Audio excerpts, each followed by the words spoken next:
Next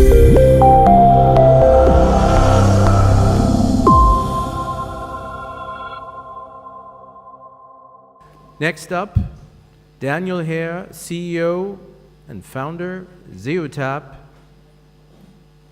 Deutschland. Sure.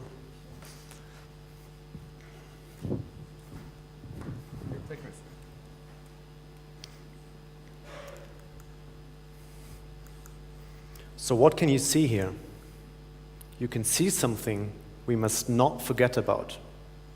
Google and Facebook today earn 65% of the entire ad spend that flows into mobile. That means the remaining 35% have to be distributed and shared among every single publisher, all the Time Warners, the Candy Crush sagas, every single SSP, ad network, ad exchange, DSP, you name it. Google and Facebook have two things that made them so powerful. What they have built their empire on: data at massive scale. Outside of these walled gardens, we don't have that. So we have to come up with sophisticated algorithms, machine learning. Some people even make me believe they have invented their own time machine. You get the story. Now, from the user perspective, as we just learned, users are spending more and more time on mobile. Actually, 74% of their time is outside of Google and Facebook. It's on the other platforms.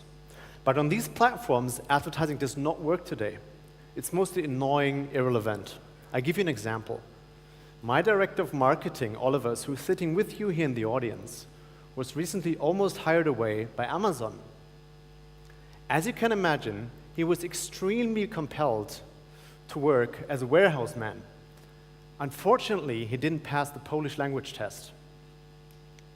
So this is just an example for an ad which does not work, right? There's many, many examples like this. We believe it's the most frustrating and the biggest nightmare for any agency or brand to be irrelevant or even irritating. So that is why actually all the big guys, all the cool brands today have to consolidate their brand spendings into the walled gardens. That is why they are so dependent. The big question is, how can we solve that problem? Where can we get great data at scale from in the combination to create better alternatives for brands? 4 years ago, this story and my personal story collided. I was working at Vodafone, and the executive board asked me to come up with an optimal location footprint for all Vodafone retail stores. And that request came with a gift: telco data.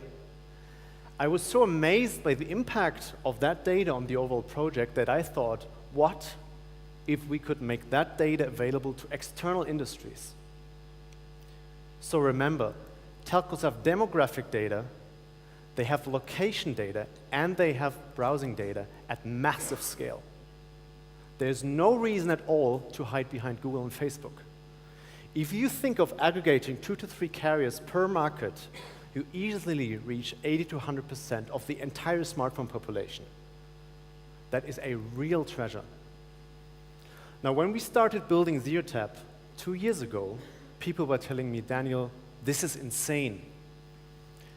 The treasure is under elephants' butts. You will be riding against windmills like the Spanish Don Quixote. You will never ever solve the privacy equation. As of today, we're the first and only company in our sector that got e-privacy certified against strict European law. We certified our technology against domestic telecom data regulation in all countries we're active in. We've raised 8 million from investors around the globe. One of them is actually the guy that built the Amazon recommendation engine. We've integrated within 12 months with 6 carriers in India, Italy, and Spain. They're onboarded, we have their data. Now, do you believe Mercedes would like to advertise their new E-Class on mobile if they don't know your age or your income group? We're helping them to make sure exactly this doesn't happen, to reach exactly their target audience. We're helping the big Spanish bank like Caixa which exactly millennials in distinct locations they have briefed us on to win the right target group. And we're helping UNICEF to validate their audience on mobile, which actually donates from mobile. At the end of this year, we'll have more deterministic profiles in India than Facebook from a cross-carrier model. And I'm very happy to announce that by Q3, we'll be live with a major telecom, major tier 1 telecom in the United States as well. So how does this work? We integrate our technology with telcos, we anonymize and activate their data to make it accessible to agencies and brands, directly and indirectly through the existing preferred partners to keep it simple. I want you to keep in mind two distinct things. We can help all of you validate your existing audience on mobile, and we can subsequently target exactly this deterministic audience on mobile at scale with verified Zeotap telco data. Now, as the motto of this conference is, make data human, our offer to you is, you don't need to make data human if you can get hold of human data at scale. Very nice.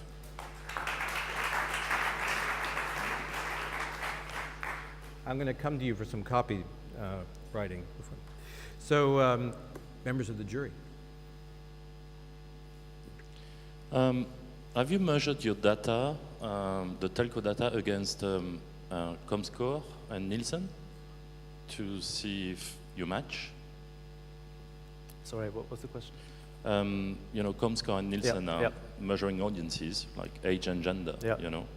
Is the telco data matching the quality of Nielsen and Comscore, or do you see a big gap between them? Yeah.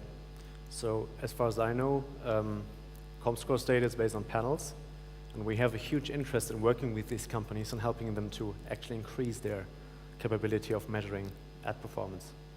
So we don't see ourselves as competitors, we rather would like to work with them and help them to basically have deterministic true data against their panels. Any other questions? So Verizon bought AOL. Yep. I mean, so they are doing their own thing. Yep. How are you going to react to that? I mean, that's if all telcos do that, they're big enough to do it themselves. Sure. Why would it work with you? Sure. So basically, you're asking the make or buy question, right? So at the end of the day, two things. So first, DNA. Usually, telcos can't or are not successful if they do something outside of their core business. It's just a DNA topic. Secondly, if you have aggregated the first telco, you bring the second and the third, the advertiser pays higher CPMs because the efficiency of the scale goes up, right? So it's better, in other words, for the telco to join the existing company. Looking at Verizon, they can't enrich Wi-Fi. They can only do mobile web. Doesn't make sense. Okay.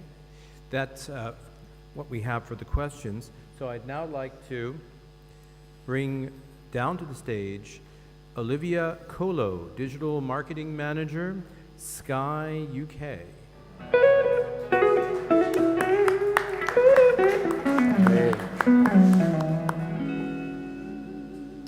Hi, great presentation and great use of time.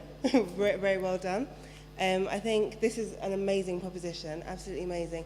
I think it kind of opens up the doors to what is considered premium inventory. It kind of opens that door on mobile for advertisers. In terms of location targeting, we can definitely use that to understand exactly where a person has been and then potentially target them when they get back home, when we know that they're more likely to buy Sky. That's the perfect example how we could use your technology. I think this could allow us to create more customer-centric creative. I think if you're linking to telco data, we then have access to exactly what the mobile is the most personal device, exactly what they're browsing, exactly what they like, exactly when they're online, exactly what they do. That the opportunity is literally endless. Potentially, could you then understand who a group of friends are, who a unit is, who a community is, and then market to them consequentially as well. Also, the global targeting opportunity as well. If you have telcos in different countries, if I'm potentially abroad, is there an opportunity there? And then also this, I feel, just adds a really, really useful extra data point to our DMP.